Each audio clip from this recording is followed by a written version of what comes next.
Everyone সবাই দেখতেছি যে ক্রিসমাস নিয়ে অনেক কিছুই বানাচ্ছে। তো আমি ভাবলাম আমি বানাই একটা কিছু, সেটা বানাবো যে স্নোম্যান বানানোর জন্য আমার লাগবে একটা মোজা। সেটা পুরান মোজা, আমি ভালো করে ধুয়ে নিয়েছি। তো এটা এই পাটা আমি কেটে নেব, যেহেতু আমি স্নোম্যান বানাচ্ছি। তো তোমরা চাইলে এখানে অন্য কালার ইয়াও নিতে পারো। আমি এখানের ভিতরে তুলা ঢুকাই দেখছি সবাই, কিন্তু আমার কাছে তুলা কেনার মতো কোনো পয়সা নেই। এই জন্য আমি কী করছি, এখানে কাপড় কেটে নিয়েছি। তো কাপড়গুলোই এখানে ঢুকাই দেব। এখানে আমি আমার পরিমাণ মতো কাপড় নিয়েছি, তোমরা যতটুকু বানাবে ততটুকুই কাপড় নিতে পারো। এগুলো ঢোকানোর পর আমি একদম শেষে মাথায় নিয়ে যাব, একদম এভাবে হালকা হালকা আলতোভাবে চেপে চেপে, যাতে একটু নরম হয়ে থাকে। আর এখানে দেখো কাপড় মোজাটা যে একটু পাতলা, এজন্য কমলা কাপড়টা একটু বেশি বোঝা যাচ্ছিলো। এজন্য আমার মাথায় একটা শয়তানি বুদ্ধি এসেছে, এই কমলা কাপড়টাকে কীভাবে লুকানো যায়। তো এটা এখান দিয়ে মুছড়ে দেবো একদম জায়গা বরাবর। তারপর আমি ভিতর দিয়ে হাত ঢুকিয়ে এটাকে এভাবে করে বের করে আনবো। তোমরা প্রসেসটা একবার দেখলেই বুঝতে পারবে কিভাবে বের করেছি। আমার এখান থেকে ক্যামেরা সব পড়ে যাচ্ছিলো আর কি। তো আমি শেষ পর্যন্ত একটু দেখা যাচ্ছিলো, কাপড় দেখা যাচ্ছিলো, ওই জন্য ওই জায়গায় আমি সেলাই করে দিয়েছি যাতে এটা না দেখা যায়। আবার বের হয়েও যাচ্ছিলো, এজন্য আমি সেলাই করে দিয়েছি। ওই জায়গাটা সেলাই করার পর স্নোম্যানের উপরে যে একটা মাথা থাকে, সেই মাথাটাকে আলাদা করার জন্য আমি একটুখানি সুতা নিয়ে সেটাকে পেঁচিয়ে গিঁটটা দিয়ে দেবো, যাতে এটা ছুটে না যায়। তোমরা এখানে ফিতাও ইউজ করতে পারো, বাট আমি এখন সুতা ইউজ করছি। পরে যে ফিতা দেব, এটাকে ভালো করে গিঁটটা দিতে হবে যাতে ছুটে না যায়।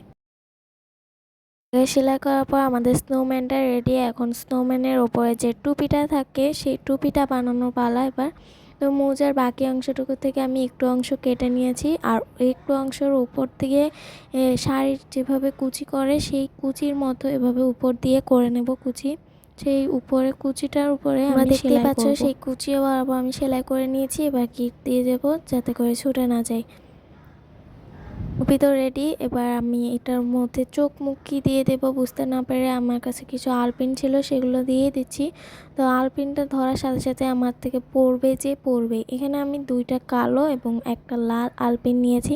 তো তো এগুলো গোল গোল লাগতেছিলো, এই জন্য আমি কালোগুলো দিয়ে দিয়েছি চোখ, আর লালটা দিয়ে দেবো আমি মুখ, যাতে একটা মানুষের মতো আসে। তো মুখটা দিয়ে দেবো।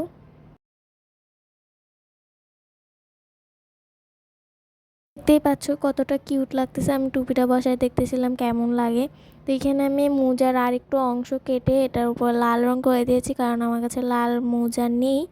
যেহেতু আমি গরিবস প্রো ম্যাক্স, এজন্য আমার কাছে লাল মোজা নেই। আমি সাদা মোজাকে আমি অ্যাক্রিলিক কালার দিয়ে লাল করে দিয়েছি। তারপর এখানে আমি কালো বোতাম পাচ্ছি না, এজন্য আমার কাছে এই বোতাম ছিল, এই বোতামই দিয়েছি। তোমাদের কাছে যদি কালো বোতাম থাকে, সেগুলোকে সেলাই করে লাগিয়ে দিতে পারো। তো এই বোতাম যেহেতু সেলাইয়ের সিস্টেম নেই, এই জন্য আমি গ্লু দিয়েই লাগিয়ে দিচ্ছি। তোমাদের বোতামগুলো যদি সেলাইয়ের সিস্টেম থাকে, অবশ্যই সেলাই করে দেবে, কারণ গ্লু দিয়ে লাগানোর মধ্যে একটা রিস্ক থাকে যে ছুটে যাবে। তো দেখো এখন কেমন লাগছে। এবার আমি টুপিটা বসাই দেবো। টুপি বসানোর পর দেখো একদম স্নোম্যানের টুপিটা বসতেছিলই না, আমি একটা যে দেখাবো সেই উপায় নাই। তো টুপিটা কোনো রকমে বসানোর পর দেখো কিউট একটা স্নোম্যান রেডি হয়ে গেছে আমাদের। তারপরেও টুপিটা খুলে যাচ্ছিলো। তোমরা চাইলে এরকম টুপিটা আমার মতো আলগাও রাখতে পারো, না হলে পেছন দিয়ে সেলাই করেও দিতে পারো। আলগা রাখলে তোমরা একটার পর একটা আলাদা এরকম পরাতে পারবে, আবার জামাও বানাতে পারো।